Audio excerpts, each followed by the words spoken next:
Чуть больше суток остается до главного поединка этого года. Завтра в спорткомплексе «Олимпийский» встретятся россиянин Мурат Гасиев и украинец Александр Усик. Этого поединка ждут не только в Осетии и России. За боем будут следить по всему миру. Встреча запланирована примерно на 23 часа по Москве. Транслировать ее будут на телеканале «Матч». Это первый бой в истории российского бокса, когда на кону сразу 4 пояса. В столицу отправились сотни осетинских болельщиков. Все они будут поддерживать нашего земляка Мурата Гасиева. Перед боем они планируют исполнить героическую осетинскую песню.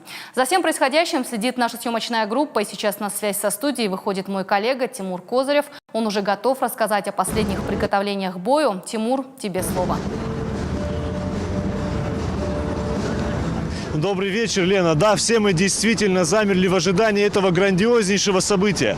Буквально пару часов назад у кинотеатра «Россия» закончилось традиционное взвешивание перед финалом всемирной боксерской суперсерии, в которой Мурат Гасиев из России встретится с Александром Усиком из Украины.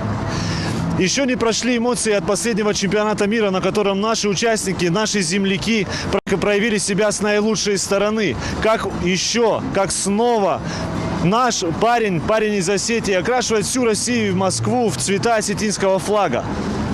Мнения болельщиков, мнения экспертов расходятся, и никто точно не может сказать, кто же будет победителем этого финала, в котором разыгрывается сразу 4 пояса. В первый раз в истории России, в истории российского бокса, парень из России будет участвовать в титульном бое, в котором разыгрывается сразу 4 пояса.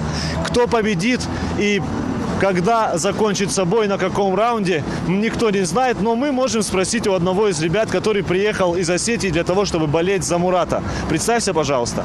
Меня зовут Дуцев Вимбалат, я приехал специально на бой Мурата. Как думаешь, кто победит?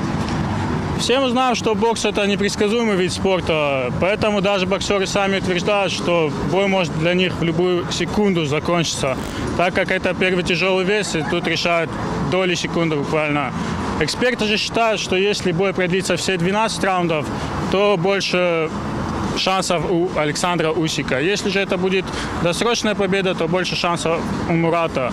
Мы будем надеяться на то, что это будет досрочная победа. Да, мы надеемся, что десант болельщиков, который подготовил сюрприз, поможет нашему бойцу, и вся Осетия будет праздновать. И, как всегда, будет Ирод Таражма, да? Конечно. Большое спасибо.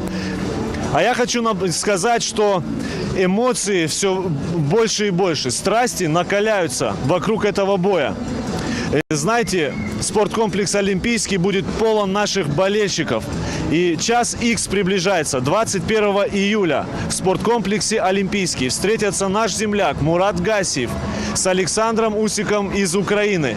Это мощнейшая афиша. Это главное событие века. И мы будем за ним следить. Студия. Спасибо, Тимур. Мы надеемся, что наш земляк Мурат Гасиев не подведет и приедет на родину только с победой.